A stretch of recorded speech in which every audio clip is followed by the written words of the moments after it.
А в Ухте продолжает деятельность благотворительный проект «Подари компьютер детям». Общественник и депутат молодежного совета при администрации города Игорь Филиппов вручил очередную партию собранных компьютеров нуждающимся семьям. Подробности у Виктории Науменко.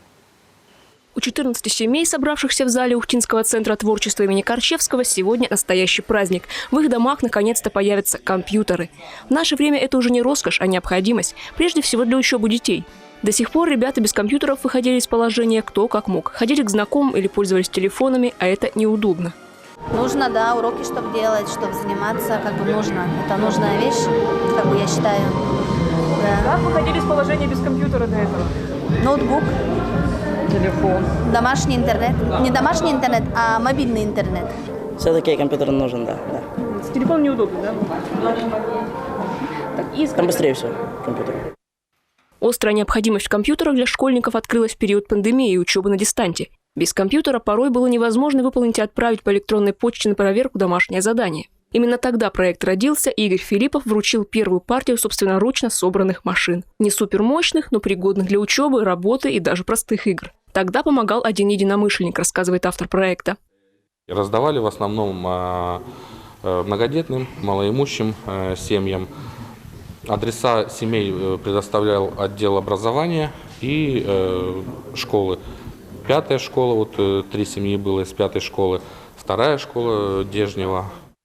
С тех пор проект набирает обороты. К нему присоединяются общественники, энтузиасты.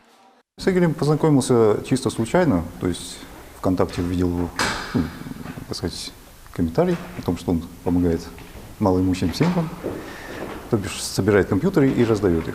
Ну, а так как я занимаюсь ремонтом бытовой техники различного рода, вот, ну, у меня, грубо говоря, много железа этого скопилось, решил помочь Игорю.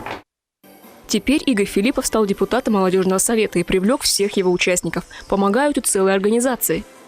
Дом пионеров с общественником Игорем Филипповым общается с самого начала реализации данного проекта. У нас есть старые списанные элементы компьютеров, также у нас общественники наши, сотрудники приносят там то мониторы, то еще что-нибудь, какие-то комплектующие для будущих компьютеров. Ну, соответственно, вот таким вот образом составляем, также предоставляем все необходимые площадки для реализации проекта.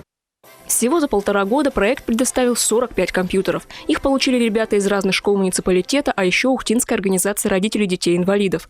Важно и то, что благотворители оказывают необходимые консультации в дальнейшем обслуживании собранных компьютеров. Так, сейчас команда проекта начала сотрудничать с одним из сервисных центров Ухты, который безвозмездно предоставил для этой партии множество запчастей и сертификаты на дальнейшее обслуживание. Виктория Науменко, Павел Лагутин, телеканал Юрган, Ухта.